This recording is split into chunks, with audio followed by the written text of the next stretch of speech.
सोमवार 31 मार्च को Bhosla military school में राज्य के मुख्यमंत्री देवेंद्र फडणवीस के हाथों जनरल बिपिन रावत ऑडिटोरियम का उद्घाटन हुआ, जो कि स्कूल के फाउंडर डॉक्टर बालकृष्ण शिवराम पंत मुंजे इनका सपना था। बहुत ही खूबसूरती से ये पूरा कार्यक्रम संपन्न हुआ। आइए देखते इस कार्यक्रम की एक झलक। Our story begins with Dr. Balakrishna Shivram Munje, who saw the need for Indianization of armed forces even before we had attained freedom. Pursuing this goal, Dr. Munje established the Central Hindu Military Education Society in 1935 and the Bhosla Military School, Nasik, in the year 1937. The Nagpur chapter of Central Hindu Military Education Society was conceived in 1995, which led to establishment of Bhosla Military School in Nagpur in 1996. Shifting base to Panchwati in 1999 and spread over salubrious 30 acres of land on the outskirts of the city. The school is forging young, inquisitive kids into future leaders and innovators. CHMES Nagpur added to a new feather in their cap when the new Bhosla Sainik School, under the aegis of Sainik School Society Government of India and affiliated to the CBSE, commenced operations from 1st July 2024 with a batch of 80 students in class 6. The school is destined to reach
इसकी अपनी दो विशेषताएं हैं। ये इसलिए खड़े किए हैं कि जो मैनेजमेंट है हमारी, ये मैनेजमेंट के सामने हरदम क्लियर रहे कि हमको किस पथ पर जाना है। वो दिशा दिखाने के लिए हमने डॉक्टर मुंजे जी का यहाँ बस्ट खड़ा किया है। और वैसे ही जो ऑडिटोरियम आज हमने यहाँ पे खड़ा किया है जनरल बिपिन रावत इनके नाम का, तो जनरल रावत जी का जो लाइफ है, उनकी जो जीवनी है,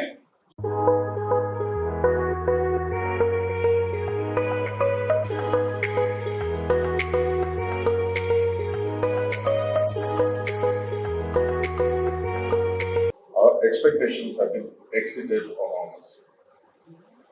I knew General Bipin Rawat personally as a personal friend. He had a very discerning eye for detail, and he would indeed be very proud to have his auditorium named after him.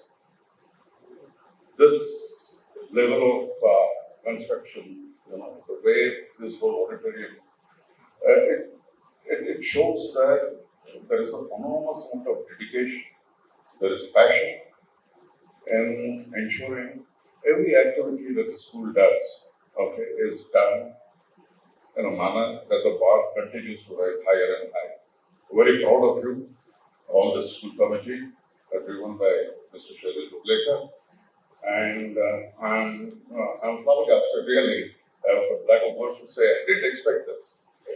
But then I should know that every time I come here, it's always been exceptional, and not only me.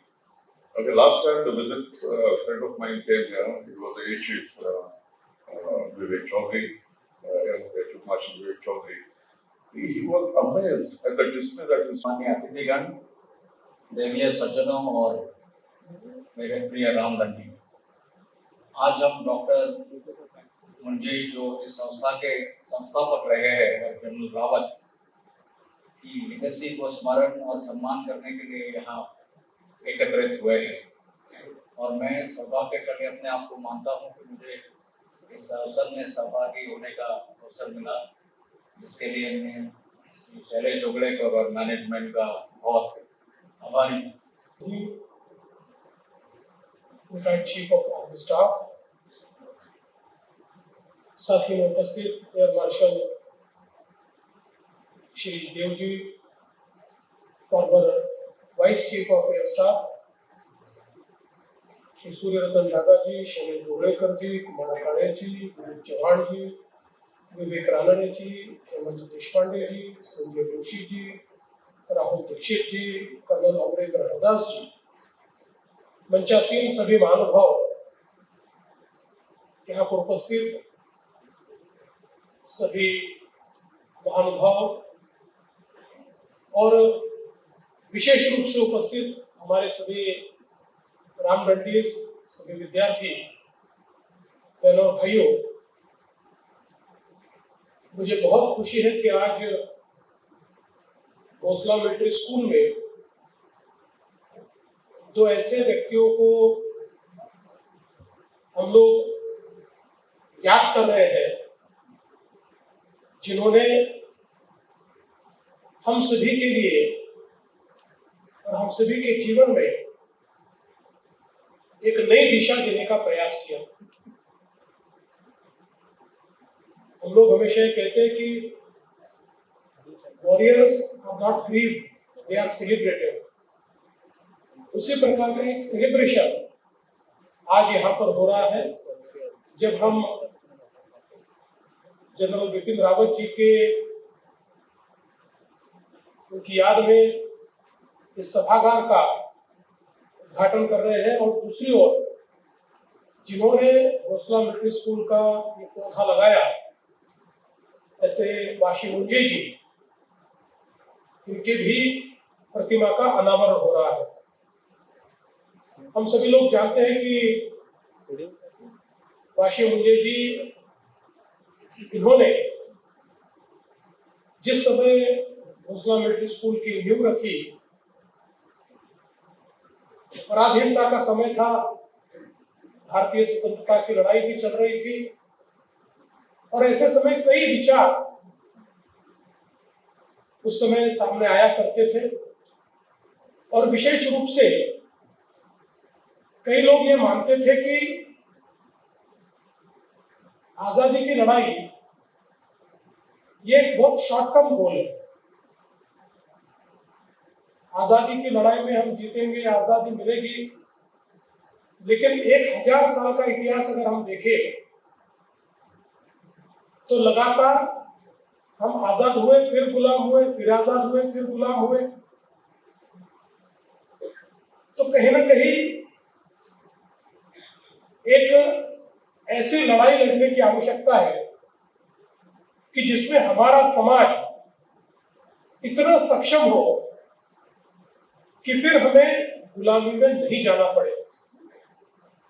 और इन्हीं विचारों से प्रेरित होकर हमारे भारतीय समाज में सैनिकी मूल्यों का रोपण होना चाहिए, हमारी सेना का भारतीयकरण होना चाहिए, और हम जो पीढ़ी तैयार करें वो पीढ़ी भारतीय मूल्यों के साथ अनुशासन और लड़ने का जज्बा लेकर तैयार हो। इस प्रकार के विचारों से central Hindu military education society की स्थापना आदरणीय मुंजे जी ने की, और भोसला मिलिट्री स्कूल उसके तहत शुरू हुआ। आज हम देखते हैं कि भोसला मिलिट्री स्कूल ने अनेक दशकों तक जो कार्य किया है, देश की सेना को तो बहुत जाबाज अफसर भोसला मिलिट्री स्कूल ने दिए हैं, लेकिन साथ साथ समाज के अलग अलग हिस्सों को भी अनुशासित इस प्रकार के लोग देने का काम ये भोसला मिलिट्री स्कूल के माध्यम से हुआ है। एक प्रकार से पीढ़ियों का निर्माण,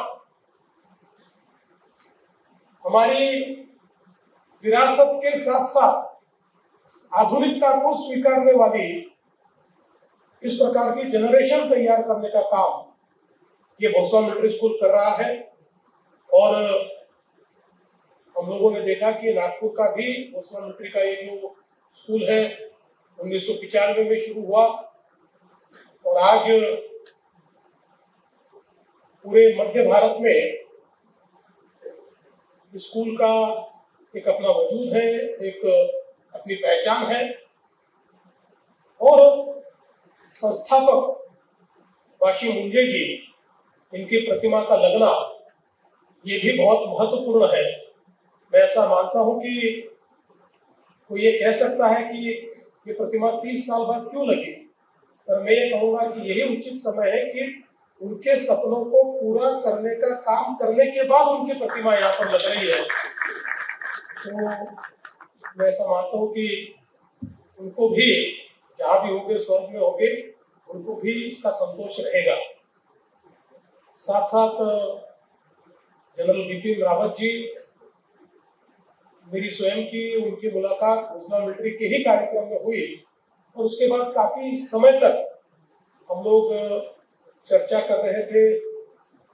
कई बातें उनसे समझने को मिली, स्ट्रेटेजिक डिसीजंस कैसे होते हैं, सीमा में क्या चल रहा है, हमको क्या दिखता है और क्या होता है, ऐसी कई चीजें ये उनसे सुनने को भी मिली।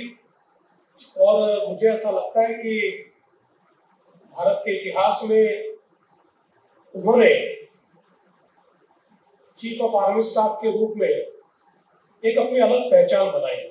एक लोगों के दिल में भी, सेना में तो उनके लिए बहुत आदर था ही और वो हमेशा रहेगा, लेकिन साथ साथ जो आम आदमी है, उस आम आदमी के भी मन में उनके बारे में एक बहुत श्रद्धा, एक बहुत भावना, एक बहुत आदर ये तैयार हुआ था। और हम सभी के बीच से वे अचानक चले गए।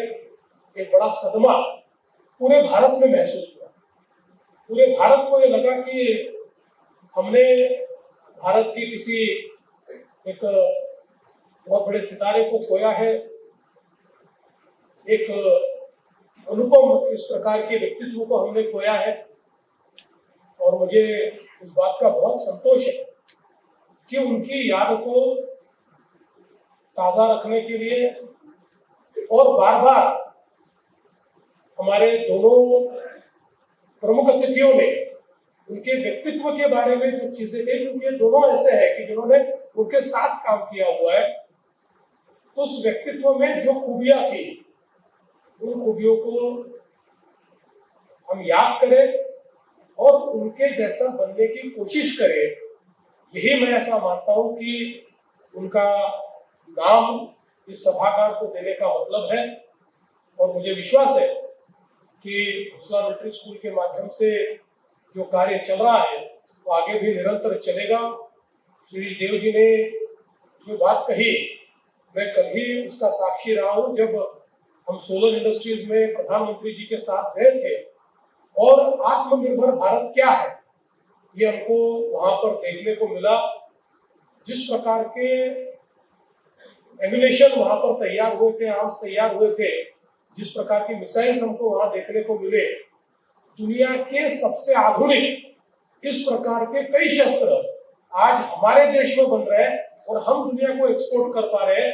ये जो पिछले 10 वर्षों में परिवर्तन हुआ है, मैं ऐसा मानता हूँ ये इसलिए भी महत्वपूर्ण है कि दुनिया में जो बड़ी ताकतें हैं वो सारी बड़ी ताकतें ये साम्राज्यवादी ताकतें, उन ताकतों का और मजबूत होना ये दुनिया की शांति के हित में नहीं है, लेकिन भारत का मजबूत होना ये दुनिया के शांति के हित में है। क्योंकि भारत ने कभी साम्राज्यवाद की बात ही नहीं की, हम जब मजबूत थे तब भी नहीं की, और हमने कभी भी अपने साम्राज्य को बढ़ाने का प्रयास नहीं किया, किसी को गुलाम करने का प्रयास नहीं किया। तो एक शांतिपूर्ण दुनिया के लिए, एक मजबूत भारत, एक बलशाली भारत, ये बहुत आवश्यक है। बलशाली भारत ही दुनिया में शांति तैयार कर सकता है। और उस ओर आज जब बढ़ते हुए भारत के कदम हम लोग देखते हैं तो मुझे लगता है कि हम सभी को इसका गर्व होता है। इसलिए मैं फिर एक बार हमारे भोसला मिलिट्री स्कूल के माध्यम से ये जो प्रयास चल रहा है एक अनुशासित भारत तैयार करने का, उसके लिए भोसला मिलिट्री के सभी हमारी इस टीम को, हमारे सभी शिक्षकों को बहुत बहुत शुभकामनाएं देता हूँ, उनका अभिनंदन करता हूँ। और इस अच्छे कार्य में आपने मुझे भी सम्मिलित किया, मुझे भी निमंत्रित किया, इसलिए आपका आभार व्यक्त करते हुए अपने शब्दों को विराम देता हूँ। धन्यवाद। जय हिंद, जय Bharat. ABSM, VM, VSM, former Air Vice Chief, management members of CHMES, distinguished guests, faculty and staff, members of BMS, members of the media, and my dear Ramgandhis. It gives me immense pleasure to acknowledge your presence on this momentous and significant occasion. I feel honored and privileged to propose a vote of thanks on behalf of CHMES Nagpur. We are indeed very grateful to the Chief Guest, Honorable Chief Minister Government of Maharashtra, Shri Devendra Fadnavis, for his inspiring presence. Shri Devendra ji has been an integral part of Bhosla Military School since its inception, and he continues to guide and motivate us. We would like to thank him for unveiling the bust of our founder father, Dr. Balakrishna Shivrampant Munje today. Dr. Munje was a strong advocate for the militarization of education in India and inspired generations with his vision for strong and self-reliant nation. True to his vision, we at Bhosla Military School strive to equip our Ramdandis with knowledge, discipline, strength and moral values so they can succeed. कारा news के लिए हरिव्यास के साथ सचिन झोड़ापे की report. नए साल का नया धमाका, अगर ये मौका छूट गया तो सिर्फ बचेगा अफसोस। ऐसा मैं इसलिए कह रही हूँ क्योंकि सनशाइन इंफ्रा वर्धा रोड से लगकर मौजा गांव में लॉन्च कर रहा है बम्पर सुविधा पैकेज वाला लेविश लेआउट, वो भी 80% नेशनलाइज्ड बैंक फाइनेंस सुविधा के साथ। नियरेस्ट लोकेशन की बात की जाए तो गायकवाड़ पाटिल इंजीनियरिंग कॉलेज से बिल्कुल लगकर, मेट्रो स्टेशन से 500 मीटर, बुट्टीबोरी सिटी सेंटर से 1 किलोमीटर और समृद्धि हाईवे से सिर्फ 5 किलोमीटर की दूरी पर एजुकेशन हब और इंडस्ट्री जोन के बीचों बीच ये लेआउट पर आपकी प्रॉपर्टी बन सकती है गोल्डन चांस। तो आज ही बुक कीजिए अपना प्लॉट सनशाइन इंफ्रा के साथ। इनका पता है plot number 21, Jogi Nagar, ring road, Shatabdi Chowk, Suyog Nagar, Nagpur. For more details contact them on 9371436010। Site visit also available.